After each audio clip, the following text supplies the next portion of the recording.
शीतकालीन सत्र का दूसरा दिन है। तैयारियां जोरों शोरों से हो रही हैं। विपक्ष एक तरफ जहां तीखे सवालों के साथ खड़ा हुआ है, तो वहीं सत्ता पक्ष ने भी अपनी तैयारी पूरी कर ली है। लेकिन इस बीच में देखने को मिलेगा कि बजट भी पेश होना है और इस दौरान अब सभी की नजरें इस वक्त पर शीतकालीन सत्र के ऊपर टिकी हुई है। लेकिन इन सारी चीजों के बीच में एक ऐसा काम होता है कि सभी की नजरें अब योगी सरकार पर टिक गई है, क्योंकि मुख्यमंत्री योगी आदित्यनाथ सुबह 9:30 बजे ही एक बेहद अहम कैबिनेट बैठक करते हैं। इस कैबिनेट बैठक में उनका मंत्रिमंडल शामिल होता है और तमाम अहम निर्णय लिए जाते हैं। आगे के लिए रोड मैप बनाया जाता है और जो मुद्दा सबसे ज्यादा इस बार सत्र के दौरान गूंजता हुआ नजर आया था, वो मुद्दा था उत्तर प्रदेश के शिक्षकों का, शिक्षा मित्रों का और अनुदेशकों का। यहाँ तक कि ये बात भी कह दी गई कि अगर शिक्षा मित्रों को, शिक्षकों को कैशलेस इलाज की सुविधा दी जा रही है, तो उस कैशलेस इलाज में ऐसी कौन सी दवा है जिससे कि उत्तर प्रदेश के शिक्षा मित्रों की आर्थिक तंगी दूर हो जाएगी। इस तरह की तमाम बातें हुई।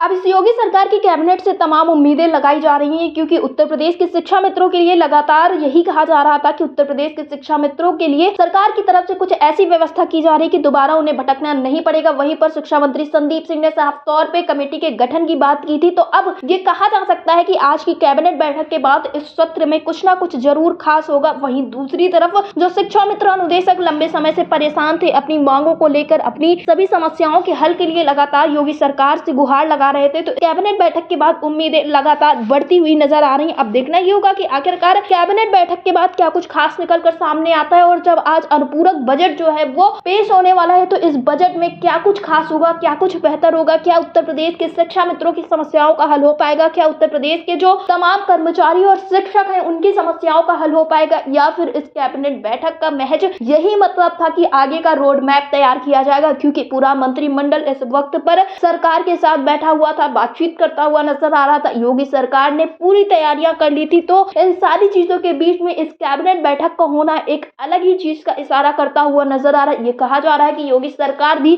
2027 के चुनाव में धरातल के मुद्दों को लेकर ही उतरने वाली है और जितनी भी समस्याएं, उन समस्याओं का हल करने वाली है। अब देखना ये होगा कि आखिरकार चुनावों के बीच में, इस बजट पेश होने के बीच में, अनुपूरक बजट के बीच में उत्तर प्रदेश के शिक्षा मित्रों की समस्याओं का हल होता है या फिर नहीं। लेकिन उम्मीदें बहुत ज्यादा हैं, क्योंकि आपने भी देखा होगा सत्र के दौरान शिक्षा मित्रों का मुद्दा एकमात्र ऐसा मुद्दा था जो सबसे ज्यादा गूंजता हुआ नजर आया था। तो क्या सरकार अब उत्तर प्रदेश के शिक्षा मित्रों के, अनुदेशकों की समस्याओं का हल करने के लिए आगे बढ़ने वाली है? ये सारी चीजें आज कुछ ना कुछ खास होती हुई नजर आएंगी, कुछ ना कुछ साफ होती हुई नजर आएंगी। अब देखना ही होगा कि आखिरकार शिक्षा मंत्री संदीप सिंह और मुख्यमंत्री योगी आदित्यनाथ के साथ साथ तमाम जो मंत्रिमंडल एक साथ बैठा हुआ था, वो क्या कुछ निर्णय लेता है, किस तरह से आज बजट पेश होता है। ये सारी चीजें देखना काफी ज्यादा दिलचस्प होगा। लेकिन योगी सरकार की इस कैबिनेट बैठक ने काफी ज्यादा हलचल मचा दी है। डेस्क रिपोर्ट, अटल टीवी।